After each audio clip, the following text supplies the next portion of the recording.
What's up, guys? What it do, what it is, what it was.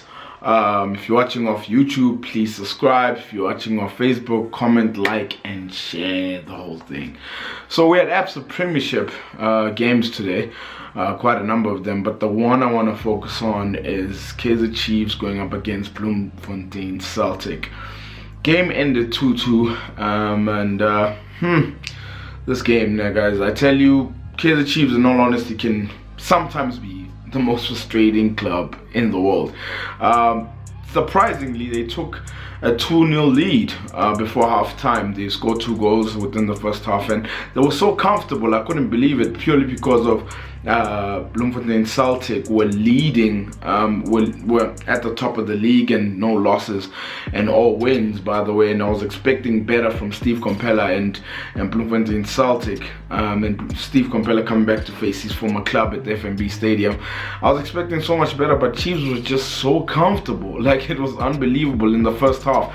Second half comes in, and I kid you not, up until the 70th minute, Chiefs were still comfortable, and even so, I felt like they got over comfortable and they got too complacent to a point that they almost felt like the result was in the bag and all that stuff, and that was not the case. Bloemfontein Celtic coming back with 2 quickly. The second goal from Mabena was absolutely world class.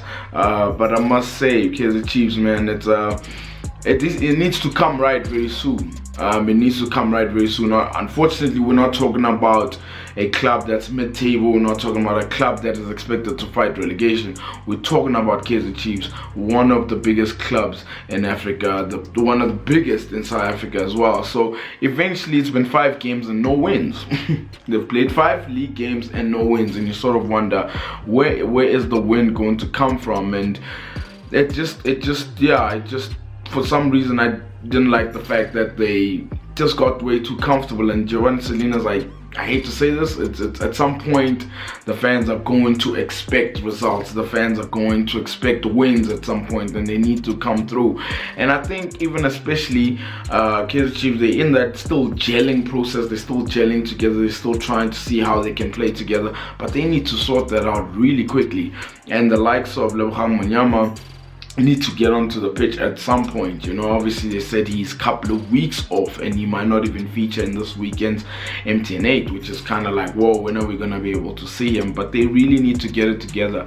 And reason why they need to get it together as well is because Wits won tonight, and Wits are putting up this gap that's there, and at some point you'll realize that it will just be too hard, you know, to claw back that gap or to close that gap, because just Wits look like they look like they're smelling blood everywhere. They look like they're going for wins, being ruthless and all that stuff. So I mean, and Chiefs were expecting better. And Kammerbilet, at least the positive that you can focus on is that Kammerbilet is sort of starting to gel in terms of the team. They're starting to play towards his strengths, because he scored as well today. But geez, man, they just really need to get it together soon before the fans start to come on their back. And now it's MTN8 this week in the semi-final second leg up against SuperSport United. And yeah, it's going to be tricky. As soon as they need to sort out their defense very soon, because SuperSport will definitely take their chances, and they will look for gaps in the defense. So that really needs to come into fruition very soon before the fans start jumping on their back. Not a really great night for Chiefs, especially having to go 2-0 up and then drawing 2-2. That is, guys, that's schoolboy errors, man. That's, you know, that just doesn't happen, you know. So they need to get it together soon.